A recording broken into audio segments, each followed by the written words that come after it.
Enquête RMC ce matin sur les filières de recrutement des groupes djihadistes en Syrie. Une enquête avec vous, Céline Martelet. Bonjour Céline. Bonjour Jean-Jacques, bonjour à tous. Alors, pendant plus d'un mois, vous avez adopté une nouvelle identité. Vous êtes devenue une jeune Française de 23 ans, convertie à l'islam, une jeune femme proche de la radicalisation. Sous cette nouvelle identité, Céline, comme le font des adolescents ou de jeunes adultes, pendant des heures, vous avez visionné des dizaines de vidéos, vu des centaines de photos. Oui, et j'ai posté également, Jean-Jacques, des dizaines de commentaires pour faire exister ce personnage, cette jeune femme convertie, un peu fragile. Pour les convaincre, j'ai également adopté leur code, leur manière de parler.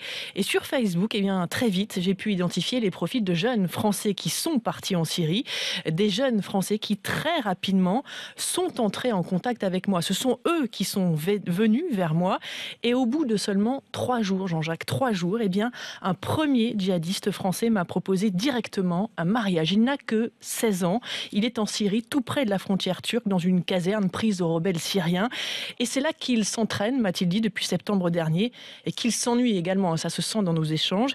Et puis, il y a eu d'autres propositions de mariage, dont une particulièrement intéressante, parce qu'elle vient de l'un des principaux recruteurs de djihadistes français en Syrie.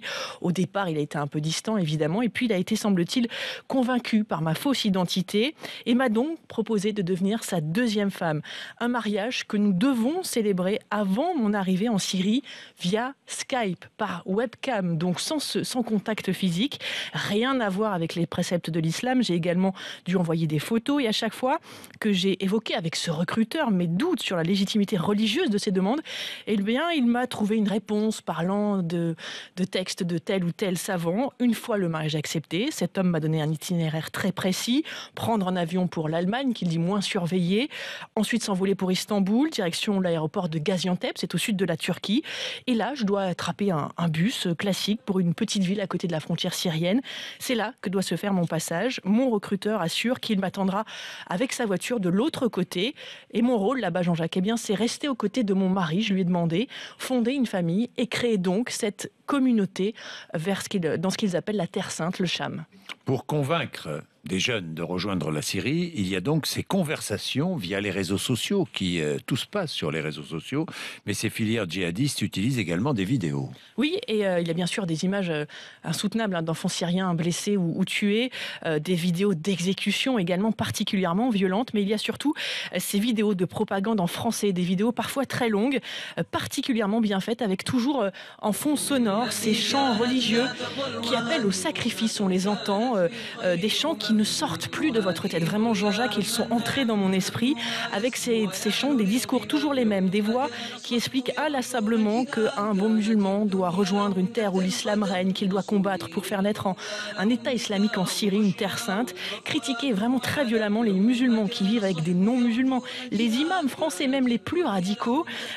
Et puis pour ces djihadistes, eh bien, le pèlerinage à la Mecque, c'est étonnant, qui est pourtant l'un des 5 piliers de l'islam, eh bien, ce n'est pas suffisant. Il faut partir faire la hijra, cet exode, un discours là aussi bien loin de la religion musulmane. Ces vidéos, Jean-Jacques, je les ai montrées à l'UNADFID, qui est une association de défense des victimes de sectes, et pour sa présidente, aucun doute, nous sommes face à une dérive sectaire. Elle a fait les comptes, ces images répondent à 8 des 9 critères retenus pour parler de secte: rupture avec sa famille, mise à disposition de sa vie pour une cause, processus de culpabilisation. Un chiffre pour terminer, Jean-Jacques. En quelques mois, cette association a reçu, rien qu'en Île-de-France, 60 appels à l'aide de familles, des familles désemparées face à la radicalisation d'un enfant ou d'un proche, des parents qui ne savent pas aujourd'hui vers qui se tourner. Merci pour votre enquête, Céline Martelet. On vous retrouvera tout à l'heure à 7h10, évidemment. Il est 6h19. Allez.